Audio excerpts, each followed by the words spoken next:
All right, let's talk about something that's going to make you look at your secure messaging apps a little differently. We all trust apps like Signal because of their crazy strong encryption, right? But what if I told you the biggest threat isn't some super complex hack, but a trick that is shockingly simple? Just look at this quote. This is from Germany's top cybersecurity agency, and it gets right to the point. No malware, no exploiting a bug in the code. So, if they're not breaking into the app, how on earth are they getting into our private conversations? That's the big question. Well, first off, let's be clear. This is not your typical email scam. We are talking about a highly coordinated campaign, one that has some of the world's top intelligence agencies sitting up and paying very close attention. Yeah, this warning comes straight from the big guns in Germany. They're top domestic intelligence and cybersecurity folks. When these kinds of agencies put out a joint warning, you know it's the real deal. And just look at who they're going after. This isn't random. The list reads like a who's who of people with access to extremely sensitive information. Politicians, military leaders, diplomats, journalists. That's a huge tell. This has all the fingerprints of a sophisticated, state-sponsored operation. So how are they doing it? How are they pulling this off without a single line of malicious code? Let's break down the anatomy of this hijack, because this is where it gets incredibly clever and honestly, a little bit unnerving. The whole thing hinges on a concept called social engineering. And really, it's just what it sounds like. Instead of trying to brute force the lock on your front door, they just trick you into opening it for them. See, it's not about hacking computers anymore, it's about hacking people. It's about manipulating your trust to get you to just hand over the keys.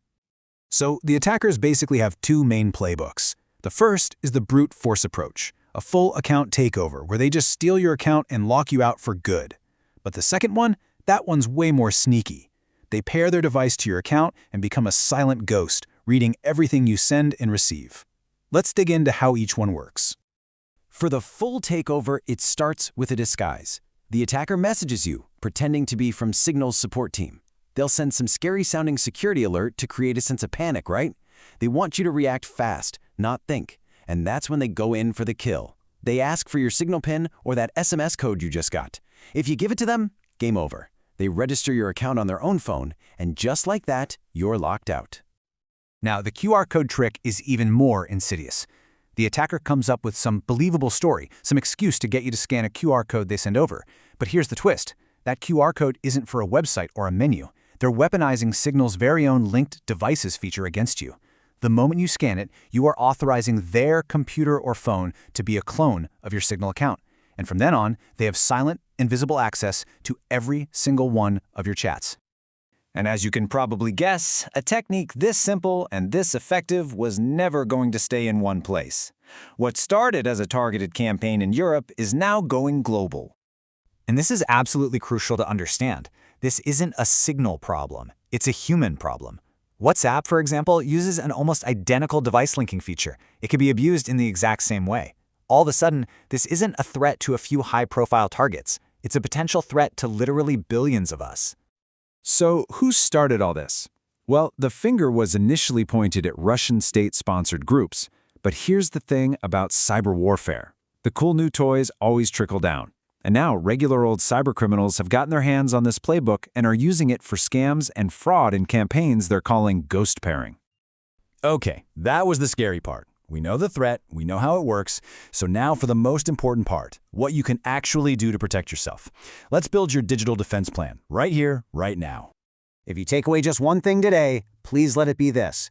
Signal will never, ever, ever contact you through the app. Not their support team, not a security bot, nobody. So if you get a message claiming to be from Signal, it's a scam, 100% of the time.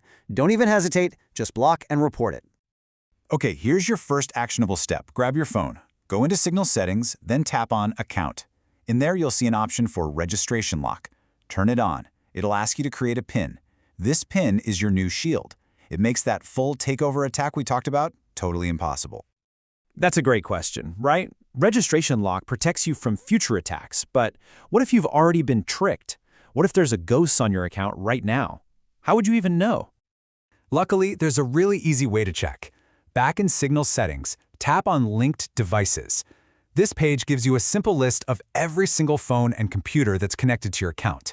Take 30 seconds and just look at it. Do you recognize everything on that list? If you see a device that isn't yours, just tap it and hit remove. Boom, gone. It really is that easy. Which brings us to this final thought. We've poured so much effort into building this incredible, secure, end-to-end encrypted technology.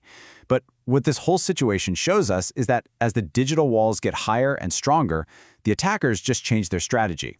They're not trying to break the walls anymore, they're trying to trick us into opening the gate.